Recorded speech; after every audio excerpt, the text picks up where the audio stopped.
So I wanted to make a video on the Glowshift CRX pillar gauge pod. I couldn't find anything on YouTube, so I ordered 3 of the gauges with the CRX gauge pod. Whenever they send you this pillar, it actually comes up to about right here. It looks just like this. You need to remove your existing pillar, lay this one on top of it, and draw a line where you need to cut. And cut the brand new one that they sent you. I have a gap right here. I don't really care about that. You guys can do Velcro or maybe just these taps right here that they send you. Maybe you can move those up or figure out what you want to do if you got a problem with that gap. I didn't really care too much about it. Let me try that one for you.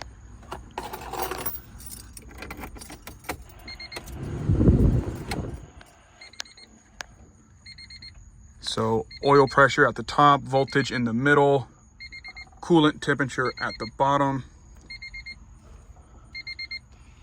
Very, very simple setup. Everything that I ordered to wire this up is all Glowshift. I'll show you what I mean. So the sandwich plate on the oil filter, let's see if you can see that, Glowshift, plug and play. The wire comes out of the sandwich plate, right there on top of the alternator, right through the firewall down there, directly to the gauge. Very simple. The water temperature, Glowshift sells this inlet right here. You just cut your radiator hose, install that, and ground, obviously. The white wire is going to splice into your green wire coming off of your Glowshift gauge in the vehicle. Very simple. So I've got that white wire, I got it soldered right there with some heat shrink to the green wire and ran behind my intake manifold. I have an old CRX engine harness that I used all my wiring out of, that I extended everything with. Let me turn this off.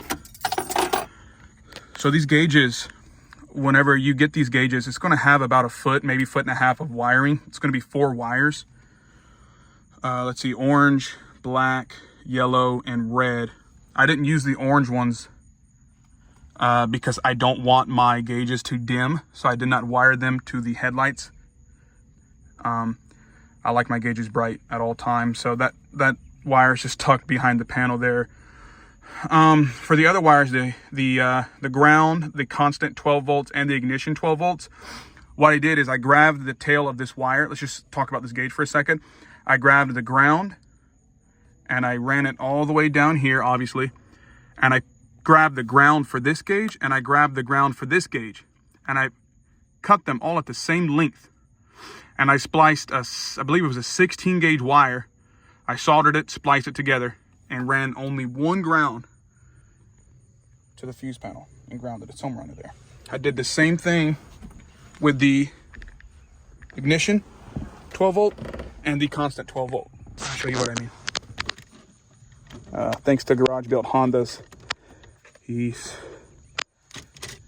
mentioned splicing into your existing, I'm sorry, not splicing, but just tapping in here. So that's what I did. So yellow is let's see, yellow should be constant, red is ignition. It could be the other way around, I'm not sure, but that's all I did. I did female spades, and the gauges worked great. My ground wire is right here. So all 3 gauges, all those wires, all I did was cut them the same length and then just ran 3 individual wires to right here. Orange wires, like I said, I never did. So very simple. One afternoon's all it takes. Let me know if you got any questions.